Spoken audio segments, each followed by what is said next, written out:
ఇదేనండి నా reaction 'villain' movie చూసాక. అబ్బో! ఇదేం తలకాయ నొప్పిరా నాయనా! ఓసారి సైఫీ అంటాడు, ఓసారి థ్రిల్లర్ అంటాడు, ఓసారి క్రైమ్ అంటాడు. కానీ ఏం చూపిస్తున్నాడో తెలియదు. కానీ ప్రతి 5 నిమిషాలకి ఎక్కడికో తీసుకెళ్తాడు. ఎక్కడనో డౌన్‌లో దింపేసి ఎళ్తాడు. అసలేం జరుగుతుందో, ఏం జరగబోతుందో నాకస్సలు అర్థం కావట్లేదు. ఒక్కసారి ఆ అమ్మాయి జై అని లెగుస్తదండి. ఆ డైరెక్టర్ అసలేం చూపిద్దాం అని అనుకున్నాడో అసలు ఆ డైరెక్టర్ కన్నా తెలుసో తెలీదో నాకైతే ఏం అర్థం కావట్లేదు.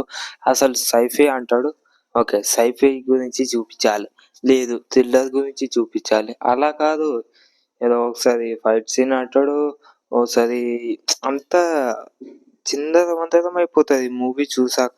నాకు మాత్రం మైండ్ దొబ్బింది. నేను చెప్తున్నా 2 అవర్స్ నా టైం వేస్ట్ బొక్క. ఇది సినిమా చూసే బదులు ఇంకేదైనా వేరే సస్పెన్స్ థ్రిల్లర్ మూవీ చూడడం బెస్ట్ అనిపిస్తుంది. సైఫై యాక్షన్ వెళ్ళి చూసాక అర్ధగంటకే నిద్ర వచ్చేసింది. ఏంటో ఏమో మళ్ళా ఇలా తయారైంది. డైరెక్టర్ కన్నా అసలు తెలుసో తెలీదో సినిమా ఎలా తీయాలో తీయొద్దు అని. ఈ సినిమా అయితే ఆహా ఓటీటీలో అవైలబుల్ ఉంది అనమాట. వెళ్ళి చూడండి.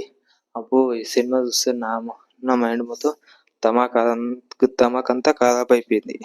మీ ఇష్టం ఇక చూడాలనుకుంటే చూడొచ్చు, లేదంటే లేదు. ఒకవేళ లైక్, షేర్, సబ్స్క్రైబ్.